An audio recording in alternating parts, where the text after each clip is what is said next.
We need to talk about ideas, good ones and bad ones. We need to learn stuff about the world. We need an honest, intelligent, thought-provoking, and entertaining review of what the hell happened on this planet in the last 7 days. We need to sit back and listen to the Iron Fist and the Velvet Glove.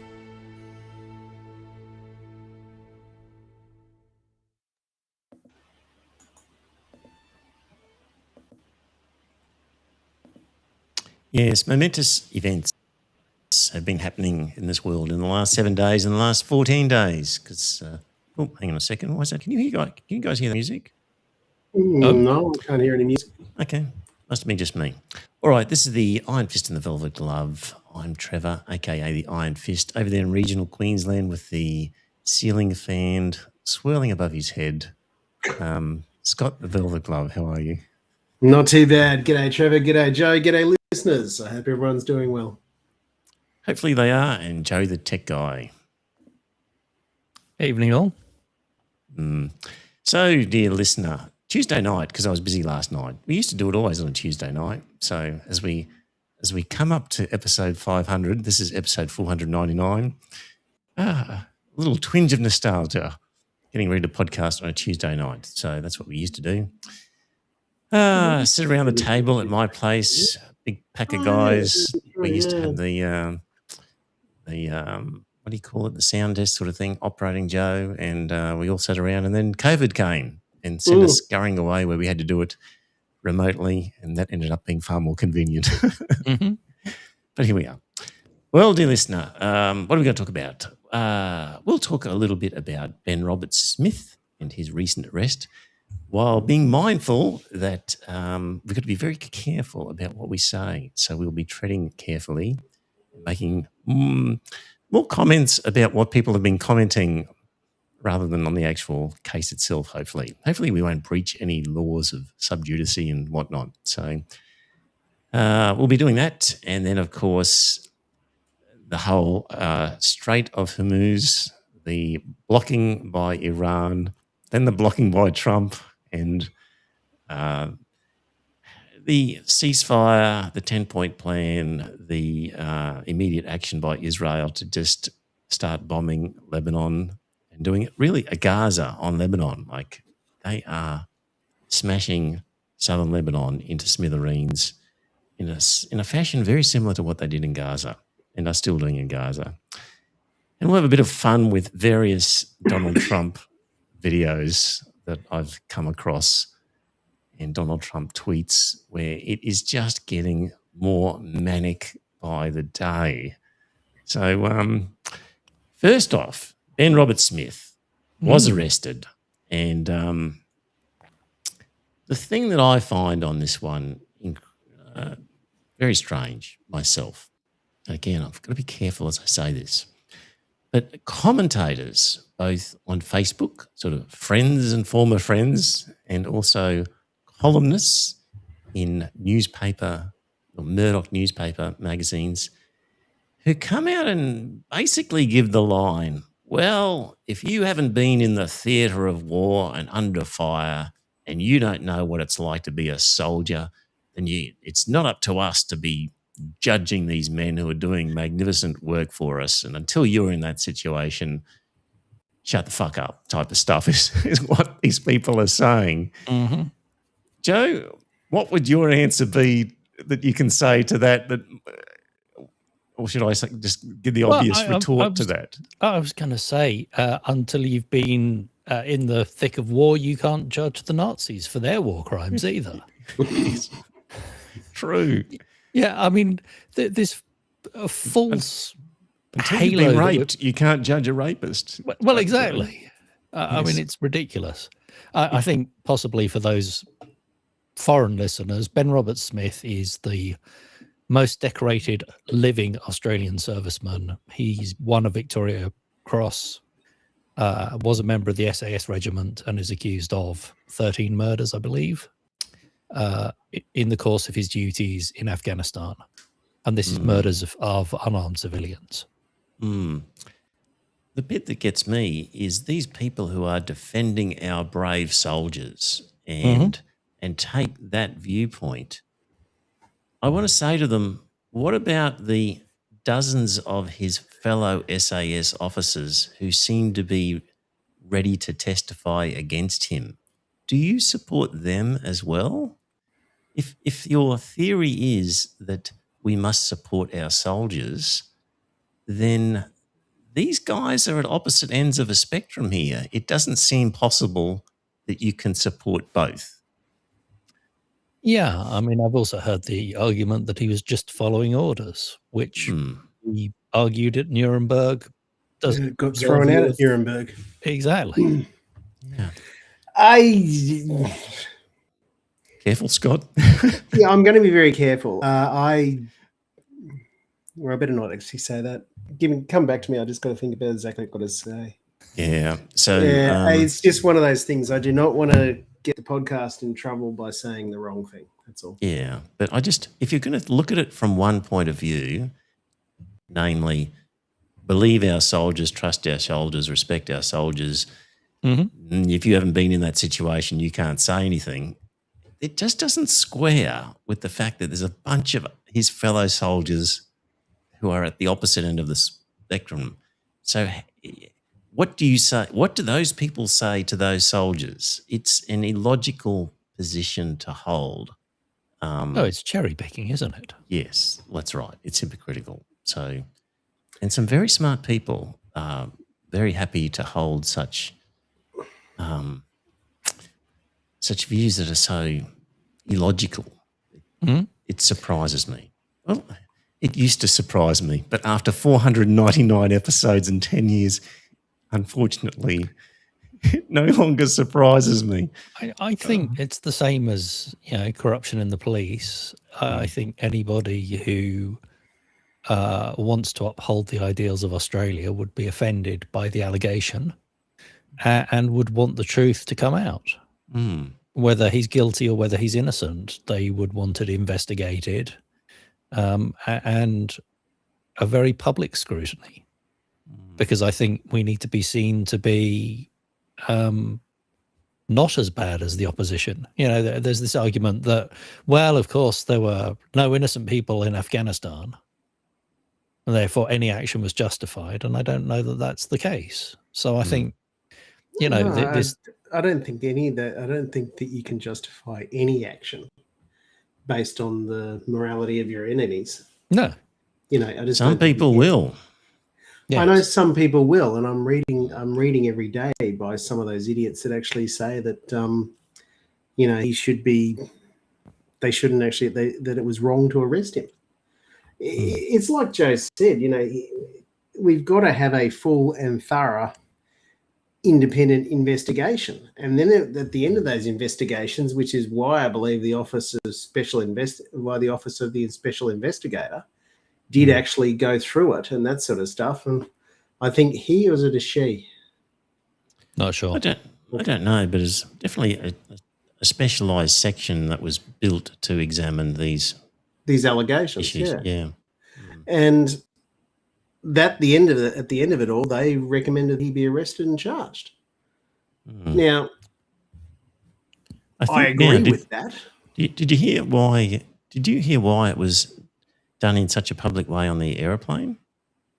Like, why didn't they just go to his home? The argument was it was a distraction to take away from Albanese's poor handling of Iran / whatever, the fuel crisis.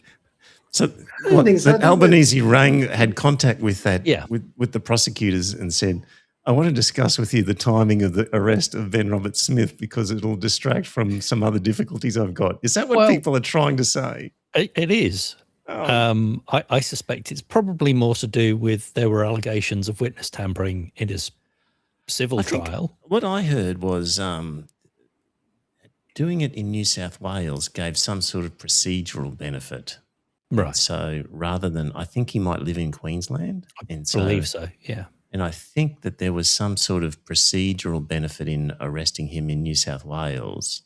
Oh, and so really? that's why, yes, but I haven't heard a lot about that. So because it does seem odd that he wasn't just, he had offered to attend at court or at a watch house or with police if they were ever going to arrest him. So it just seemed odd that they did it that way. But I think that was the explanation, was something to do with a procedural advantage for the prosecution in the New South Wales jurisdiction.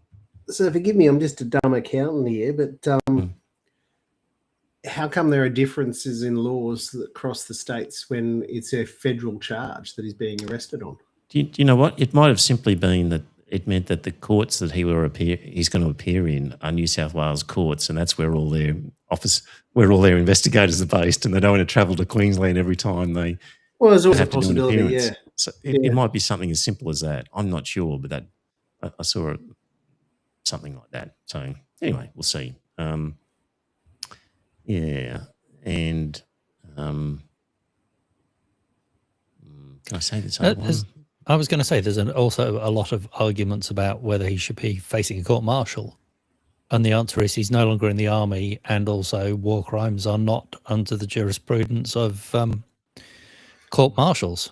No, exactly. It's a civil charge, and therefore it's a civil trial. Right. And he's a civilian now. Yeah. So anyway, he's been charged. He is innocent until found guilty, or innocent until guilty. Until proven guilty? Until proven guilty. And he may walk away from all this. We don't know. It will be a long it's going to take a long time to get to the final verdict of this one. Oh, I'm sure it'll be at least 2 years. Yes, and we'll see how that all plays out. Right. Let's talk international stuff. And it's hard just to get away from Iran, Israel, US, Trump, all that sort of stuff. You know, the Mango Mussolini. Yeah. Basically, we've got... what do you call it? The Mango Mussolini. Right. Okay, the yellow fascist, as in, is that what you're sort of saying, really, with Donald Trump? Well, yes. Yeah. So what we've had is crazy Jewish Zionists persuading crazy Christian fundamentalists to attack crazy Islamic mullahs. That's what's been happening here. It really does seem like Netanyahu has for decades been making his way to the White House and imploring every US president to attack Iran. Yeah. And he's finally been rewarded with one who... he was stupid enough to follow his advice. Yes, that seems to be how it's panned out. So it's really bringing... who would have thought 499 episodes ago, Scott, that we could say...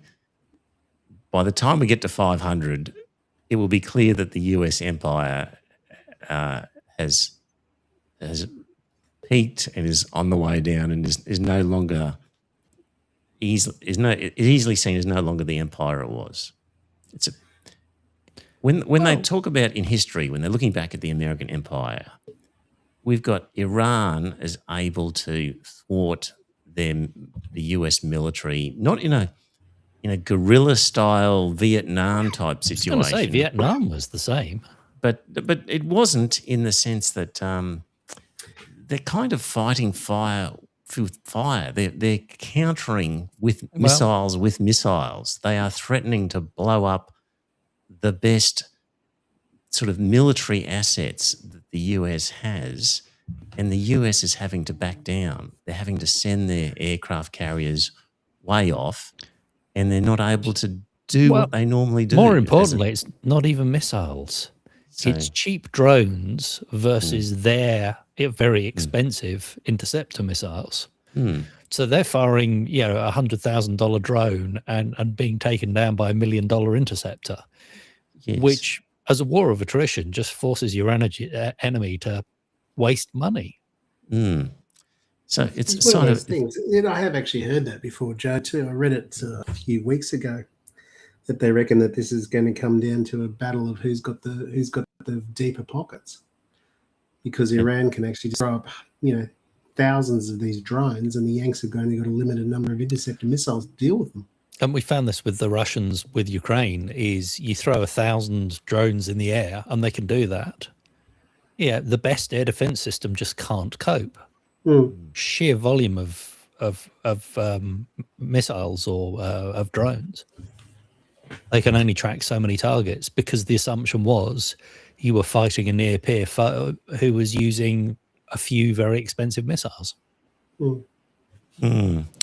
So, so we're going to talk in a little bit about the 10-point peace plan and how short-lived the peace was, because it seemed almost immediately afterwards Israel just started bombing Lebanon.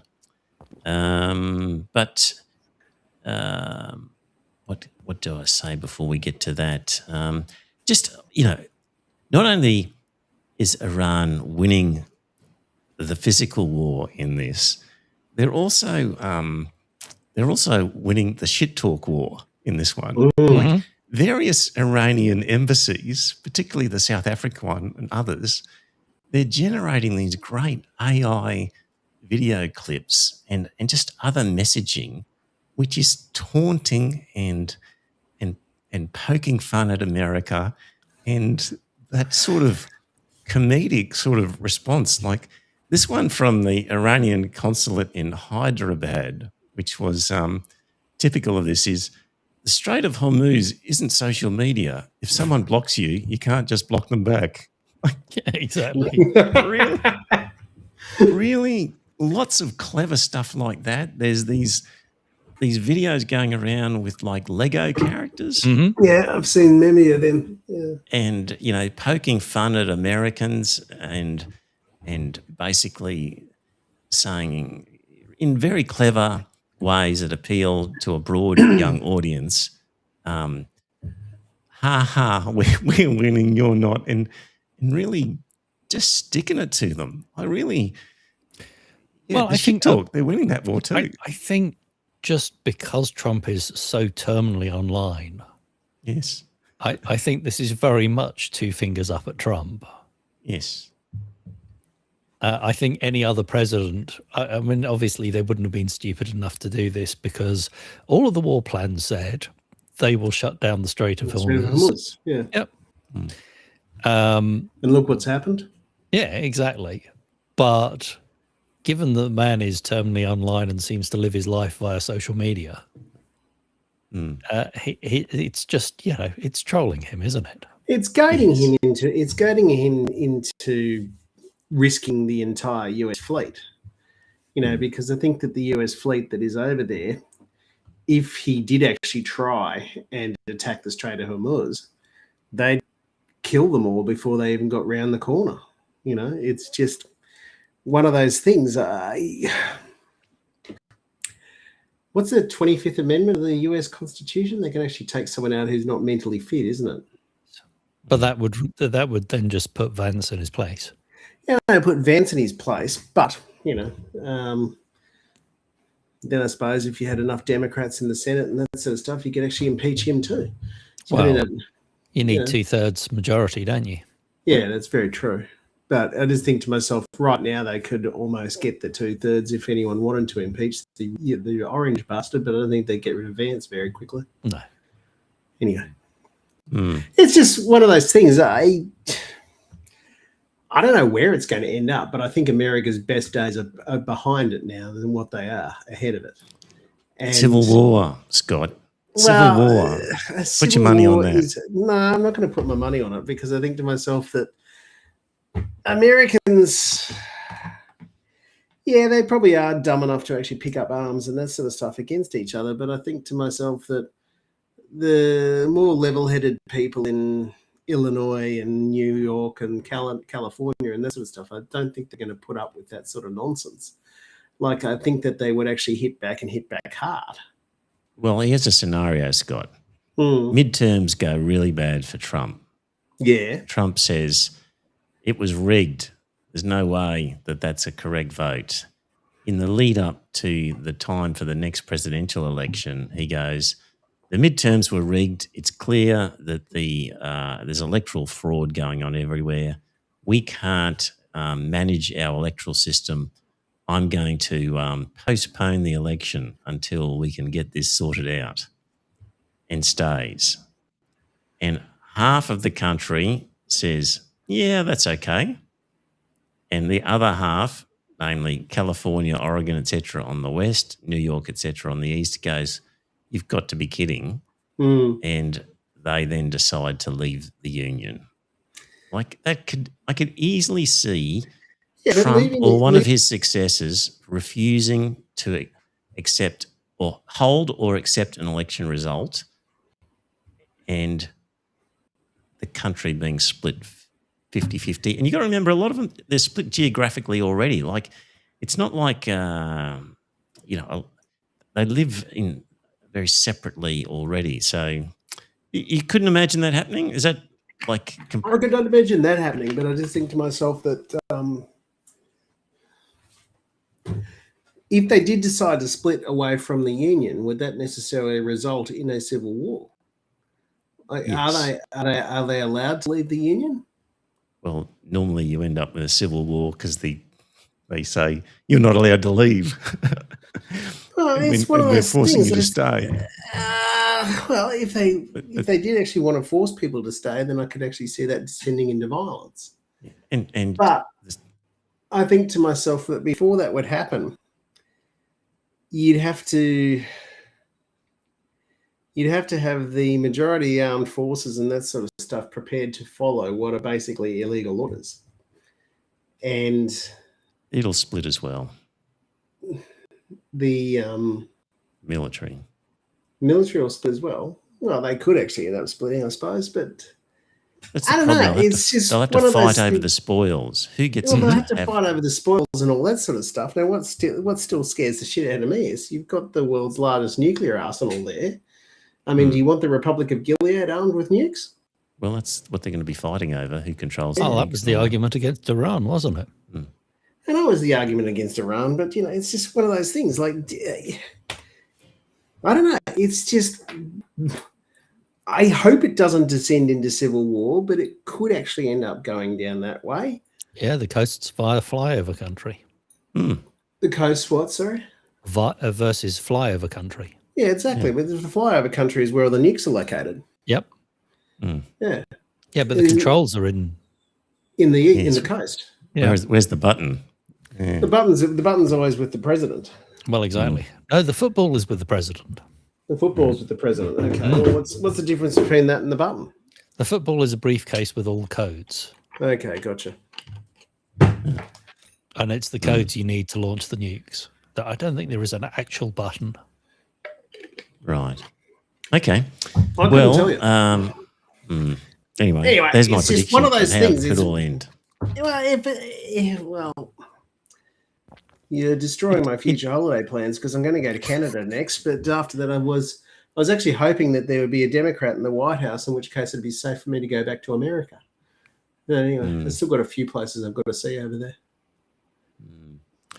I've got some clips. Just we mentioned before, Netanyahu has been pushing for this for a long, long time, trying every American president.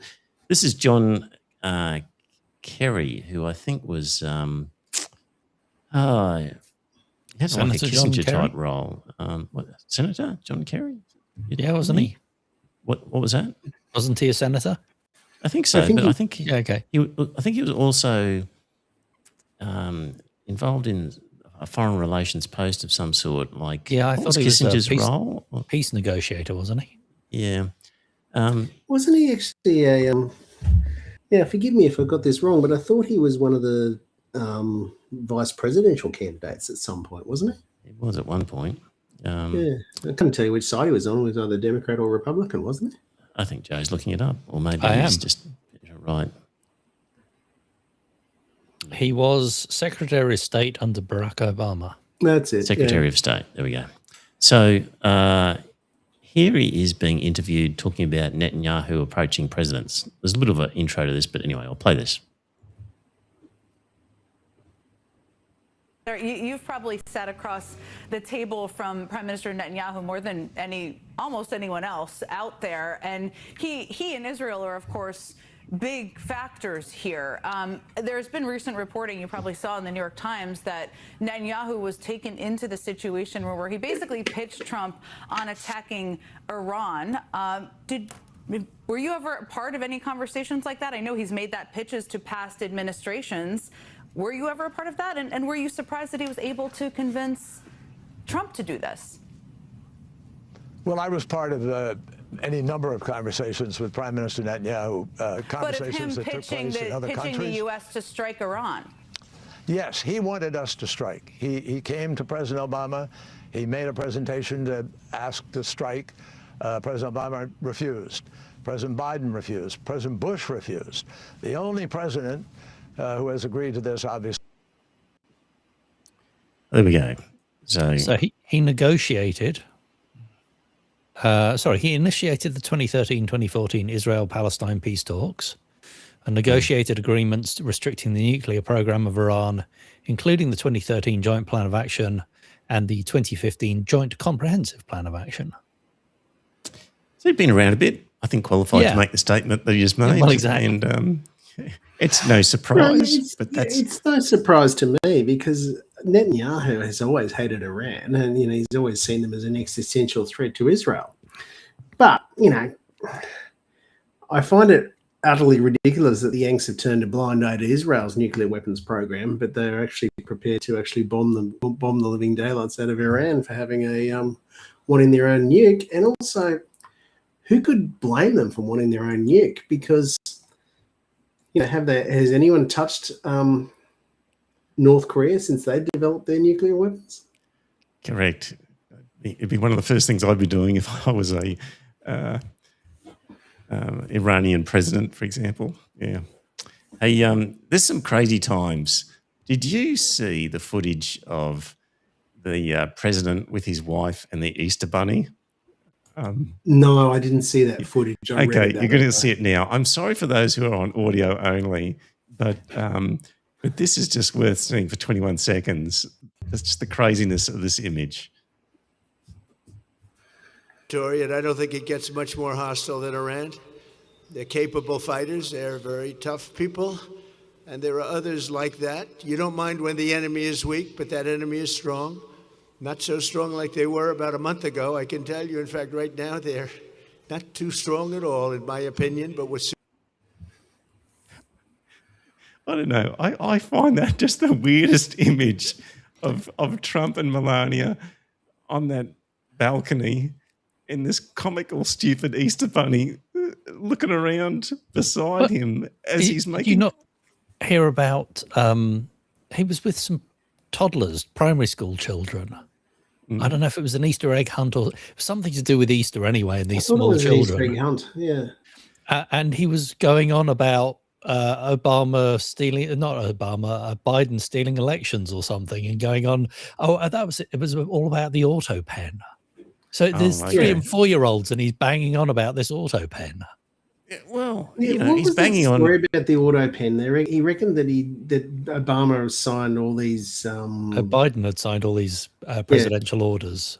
Only he hadn't signed it. Basically, people had just rubber stamped his signature with his auto pen. Okay, gotcha. So he's just in the middle of trying to ruin an entire civilization and blow it to smithereens, and telling people about that. And meanwhile, this cartoonish Easter Bunny is right beside him.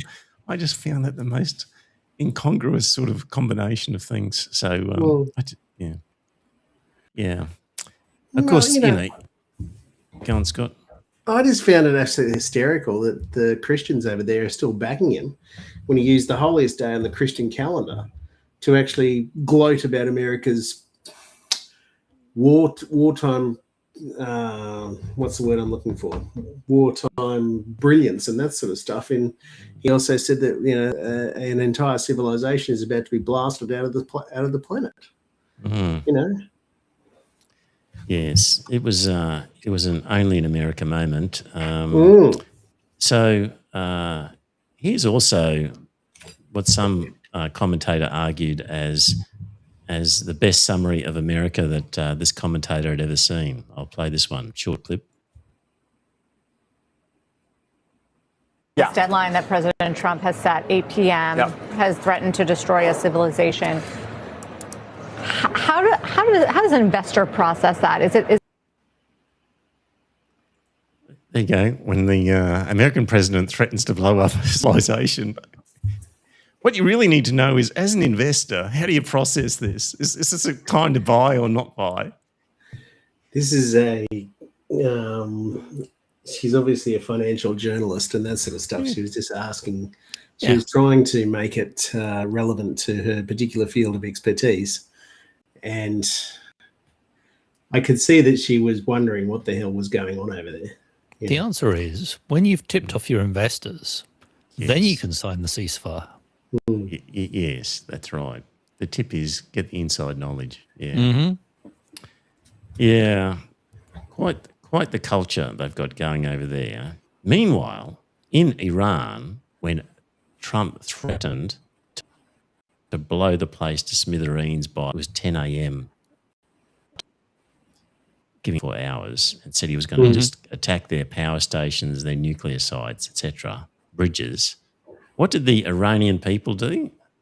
They actually went out and stood beside their infrastructure as ready to be martyrs, to say, well, if you're going to blow up this power station, you can blow us up at the same time. So they actually put themselves forward as like human shields for the infrastructure that Trump was threatening to blow up. Like in Iranian culture, as I understand it, there is quite a strong martyrdom sort of complex, in the sense that they really revere it. If you die as a martyr, or then you've performed your duty, and it's quite a strong complex in that culture. And you know, how many other places in the world, if the Americans threatened to blow up your infrastructure, Power station, you wouldn't actually go and stand. How many Aussies would hold hands around the Tarong power station? Well, I wouldn't. In a demonstration. If it was a coal-fired one, definitely not. So, it's a pretty incredible show of resolve by the Iranians. So I'm impressed. I don't think that they're actually ready to overthrow their regime government, are they? Well, particularly not up now. Yes. No, exactly. Like, you know, I just think to myself that they've got to, you know, if Trump was any sort of student of history, he'd realise that bombing doesn't work. No. It didn't work in Berlin. It didn't work in London. And, you know, it didn't work in Vietnam. You know, probably the only case that you could say where bombing actually worked was possibly Hiroshima. But that was the first time that they'd ever used a bomb like that. What do you mean that worked? Say again? What do you mean that was? It ended the war early. It ended the war. You know, it forced them to actually accept the idea of unconditional surrender. No, the evidence is that they were surrendering anyway. Like that, there's more evidence that they did that to demonstrate to the Russians what they could do, rather than ending the war and forcing Japan to surrender. That's a story that is up for debate, that one. But fair enough. Anyway, it's just one of those things. I was always brought up saying that the war ended after the Yanks dropped the second bomb on Nagasaki. If you'd seen how they fought for the outer islands, if they were going to defend the home islands to any degree the same, then the casualties would have been much higher than what they were eventually. It makes sense, but I believe that is propaganda. That the true evidence is that they were ready to surrender, and everybody knew they were, and they knew that the Russians were coming from the other side, and that in fact this was preemptive and unnecessary by the Americans as a way of really demonstrating to the Russians, look what we've got, rather than ending the war. The choice of targets was they wanted a city that they hadn't already firebombed because they wanted to show how much damage it did. Yeah, exactly, which is why they chose those two cities. You know, because you know, even if you look at the number of casualties, I think it was 75,000 in one blast or something like that. If you compare that to the firebombing raids of Tokyo, you know, they killed hundreds of thousands there.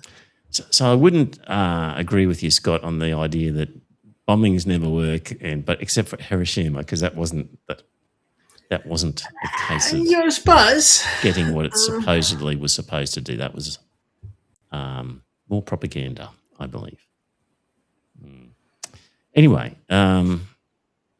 where are we up to? There's a few people in the chat room have suddenly discovered that, yes, we're going on a Tuesday night. Noisy Andrew, thank you for your comments. Hello, Alison.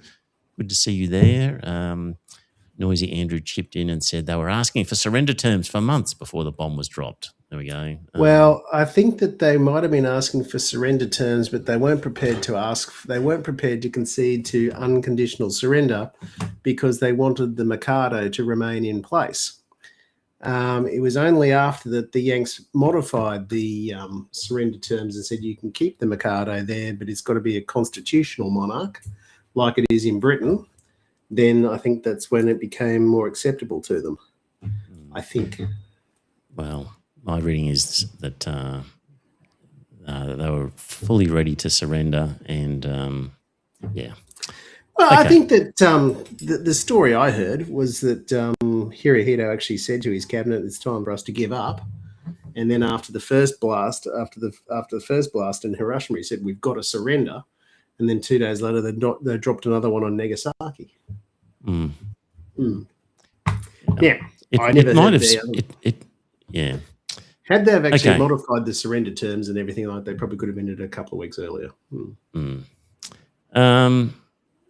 Yes. So, I mean, so we've had peace talks, and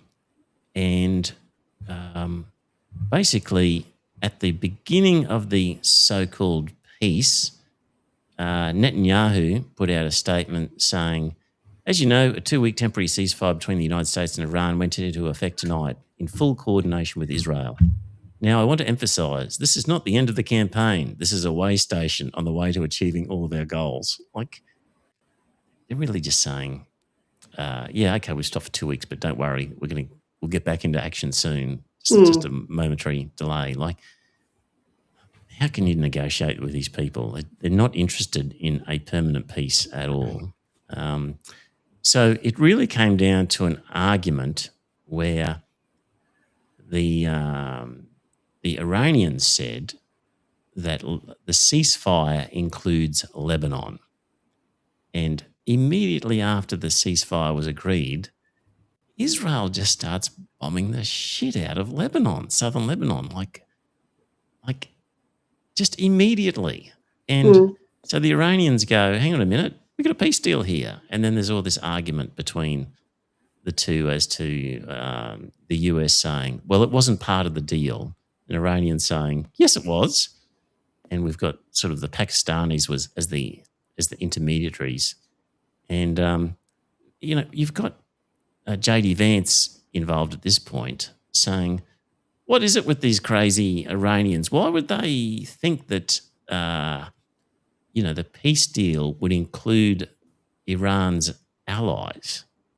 But meanwhile, America wants the peace deal to include their allies, Israel and the Gulf states. So on the one hand, they were going, it's crazy to think that this is going to include Iranian allies. But of course, it's going to include Israeli and American allies. The hypocrisy of these people. It's shameless. So, Vance said it's bizarre that Iran would want the war to continue over its desire to protect a foreign country, Lebanon, that has nothing to do with them. So why couldn't the Americans say to the Iranians, sure, Lebanon's included in the deal? How hard would that be? But Israel wouldn't let them. Because Israel wants to keep bombing Lebanon. Like, from the American point of view, you've come to a peace deal. It's not that hard to say, of course, Israel will stop bombing Lebanon. There's nothing there that Americans want. There's no interest there. The only reason why they wouldn't include Lebanon in the peace deal is because the Israelis somehow... Or they realised that they couldn't rein the Israelis in. Yeah. Yes. So they were making a deal where they couldn't control one of the actors, namely their ally Israel. Because Israel must have said to them, no point making that deal because we're going to keep bombing Lebanon. It's one of those things I had actually read fairly recently that about a concept called Greater Israel, which is where Israel is going to grow its borders and everything else. And they reckon that southern Lebanon's the next cab off the rank. They reckon that they're going to bomb the shit out of southern Lebanon and then occupy it. Well, the images now are where they are, with Gaza, you would see, a large city block of buildings that had been basically explosives placed in there and the whole thing detonated and flattened. They're doing the same in southern Lebanon now. And they're literally reducing entire towns to rubble where the buildings are completely gone. So there's nothing left of these Lebanese towns. They're doing exactly to Lebanon what they did to Gaza. They're out of control, insane psychopaths, these people. Yeah, they are. They keep doing it. So it's like that. Go on, you want to say something? No, it's fine. Okay. So the 10-point plan that the Iranians put forward, number 10 was ceasefire on all fronts, including Israel's conflict with Hezbollah in Lebanon. That was item number 10 in the 10-point plan. And Trump, in one of his tweets, said, "We received a 10-point proposal from Iran and believe it is a workable basis on which to negotiate." And then his spokesperson, that Carolyn Levitt, I think her name is, she after all that comes out and says this. I've seen a lot of inaccurate coverage today from the media about these negotiations and these plans already. So let me be clear and correct the record. The Iranians originally put forward a 10-point plan that was fundamentally unserious, unacceptable, and completely discarded. It was literally thrown in the garbage by President Trump and his negotiating team. Many outlets in this room have falsely reported on that plan as being acceptable to the United States. How can you deal with these people? What is the point of sitting in a room with these people? They're completely nuts. They lie. They go back on their word. They refuse to genuinely enter with a view to negotiating to a mutually agreeable solution.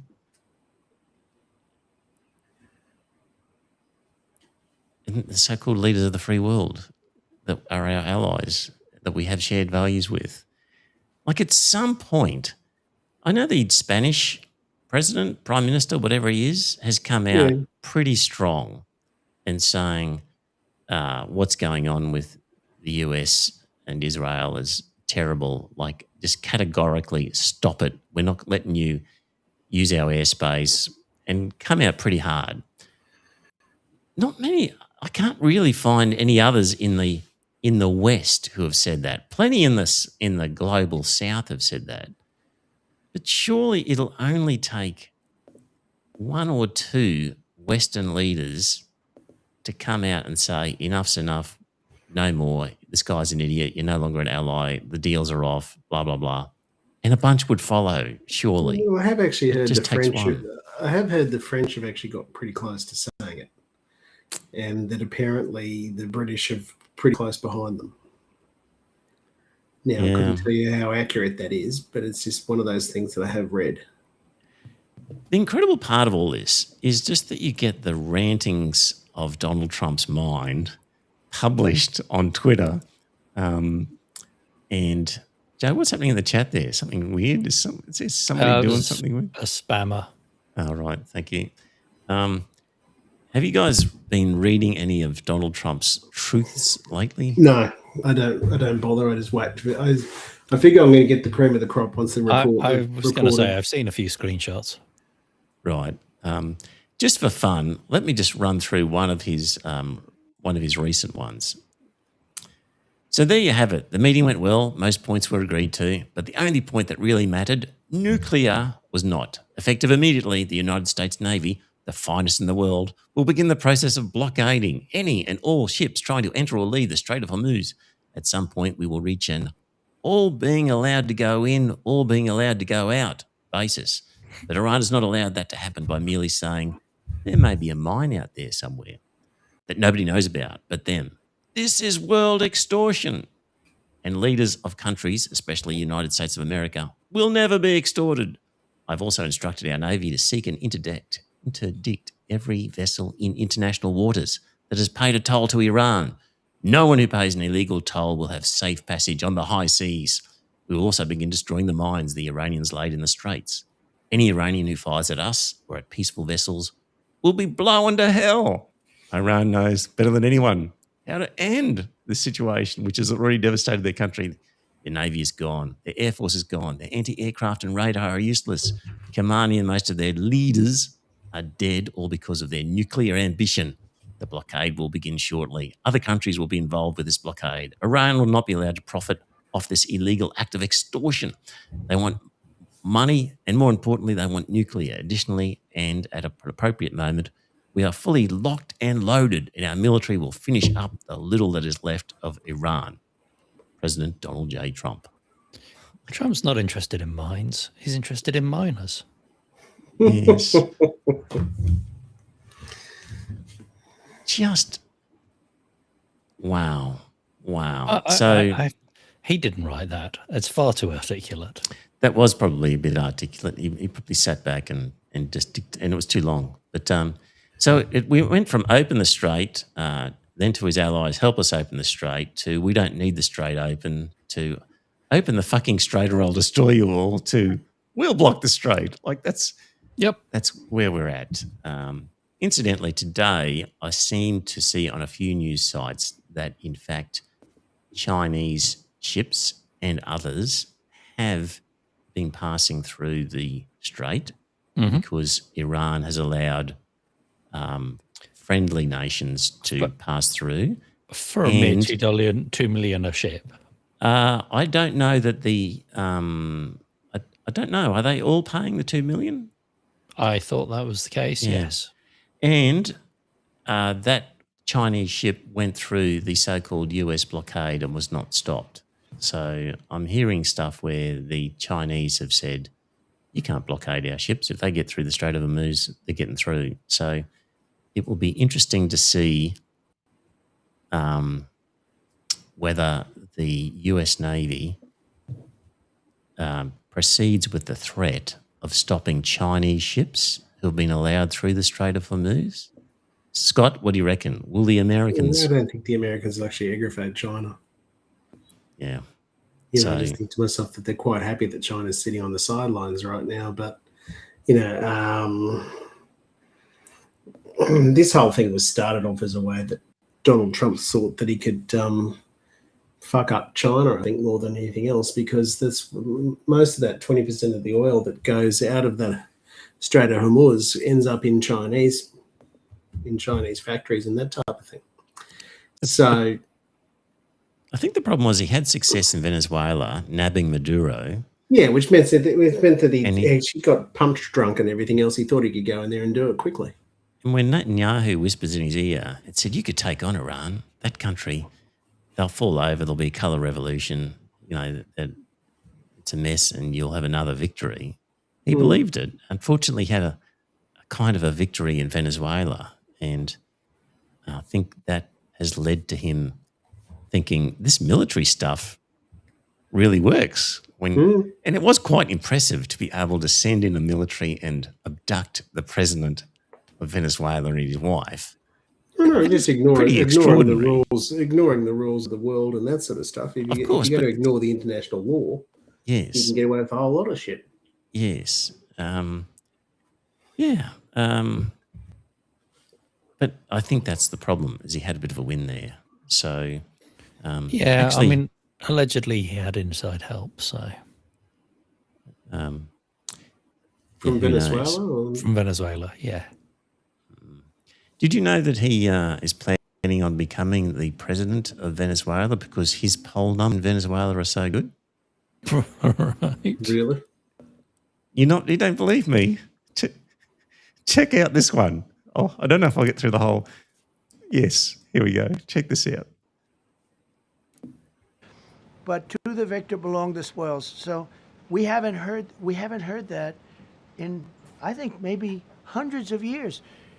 Now with Venezuela, and we, just so you understand, the people of Venezuela, they say if I ran for president of Venezuela, I'm polling higher than anybody has ever polled in Venezuela. So after I'm finished with this, I can go to Venezuela. I will quickly learn Spanish. It won't take too long. I'm good at language. And I will go to Venezuela. I'm going to run for president. But we're very happy with the president-elect that we have right now, the people that are running it.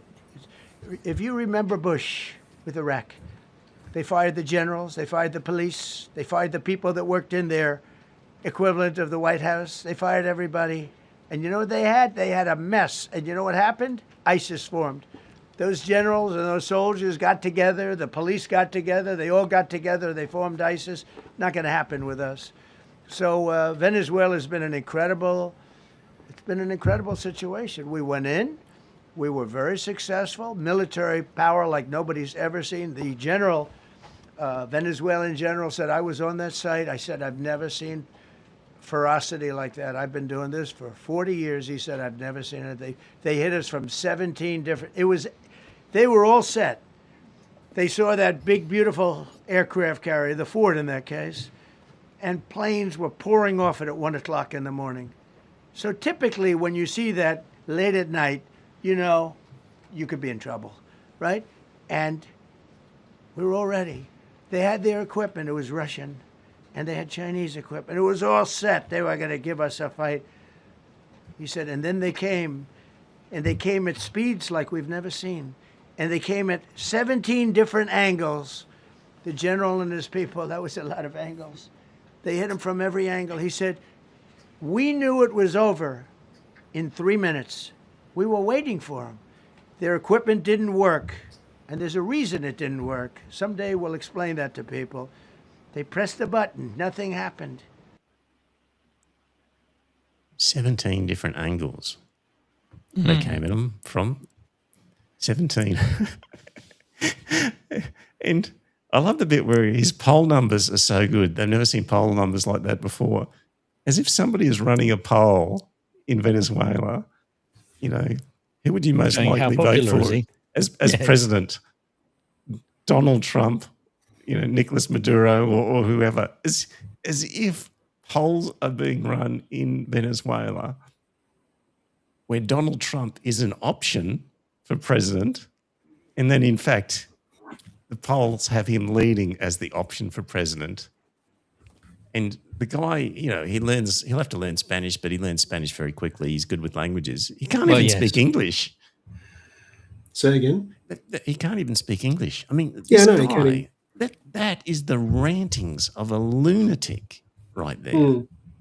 And we have to, people take him seriously as if he has a strategy behind all these things that he does. He's playing 5D chess. Yeah, there are idiots out there who say, oh, you know, this is all part of Trump's stick and, okay, sure, he's bullshitting, but he's doing it strategically and that's what he does and blah, blah. Like, honestly. Shailene's in the chat room. So does Iran see us as a friend to China or the US? Can we have some of China's oil? Hard to get info on what all this means to us. Will we run out? So Iran would see us as a hardcore ally of the United States because we came out in support of the military action first up, and we kicked the Iranian ambassador out of the country not so long ago on spurious grounds, and we've never said a harsh word against the Americans. So if there was an Australian oil tanker wanting to make its way through the Strait of Hormuz, it wouldn't be allowed through as a friendly country, that's for sure. It's one of those things. I think if you ask the average Australian, you probably still got more than 50% are in favour of the alliance with the US. But I think to myself, those numbers have shrunk dramatically compared to what they were when I was a kid. When I was a kid, you never thought twice about the Americans. They were our allies, they were our friend, and that sort of stuff. Whereas over years and that sort of stuff, and you see the way they're behaving, then you think to yourself, no, they're not a good global citizen at all. Terrible. Mm. There we go. Well, gentlemen, do you have anything further that you wish to add of any particular note? Not on that, no. No, not really. All right. Well, we'll see what develops over the next couple of weeks. Not sure when episode 500 will appear, dear listener. Obviously, we need to make it a bit of a reflective episode of some sort. Oh, for God's sake, we're going to look back at what we've actually said in the past, are we? No, because that's just too hard to do. Like, that's too hard to do. But I thought you had your AI bot trawling through and summarising it all for you. Maybe I could. Yeah. Can I do that? Can you just give that to an AI bot and say, listen to 500 Maybe not 500 episodes. But if you've got the transcripts, which I thought you had some website that was doing the transcripts. It does. There are transcripts. Yeah. Yeah, I think you can feed it point it at the transcripts and tell it to ingest those and summarize them. Yes. The problem is a lot of the AI bots, as we've learned, are make up not stuff. Not very happy when they hear stuff that's critical of the US or Israel and try and water things down. So maybe you need the Chinese bot then. Maybe I do, yes. So Shailene says, lol, highlights. What? Sounds like she wants some audio clips of her. Yes. So, no, there won't be that. It'll be, no, it's impossible to trawl through over 500 episodes and try and pluck those bits out. That will be for future just historians. Incidentally, is Shailene, is she still abroad or not? Or is she back home? I'm assuming she is, but yeah. Where are you, Shay? Are you assuming you're overseas still? So probably 2 weeks, I would say. And then after that, I think probably have a break of some sort. Maybe just a podcast a month or something in the meantime. Charlene's back home. Very good. Right. When are you down in Brisbane next, Scott? Sometime in June when my brother's over here from China and that sort of stuff. All right. Come down We'll have see to him. try and catch up with Shay. That would be nice.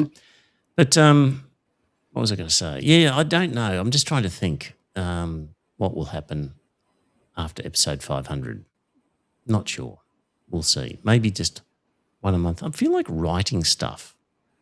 So I feel like writing a opinion newslettery type thing, and with podcasting once a month or something. I'm not sure. But anyway, we'll see what happens, and I'll be thinking about that. But right. Well, until then, bye for now. Talk to you in a couple of weeks' time. Yeah, it's a good night from me. And it's a good night from him. Good night. You would have thought after 499 episodes we could have got that right without you guys talking over the top of each other. Well, we've only been doing it for the last 100 or so you can forgive us for fucking it up every now and again. And Shailene, I was just thinking about that beer that we're going to have. Yes. Yes.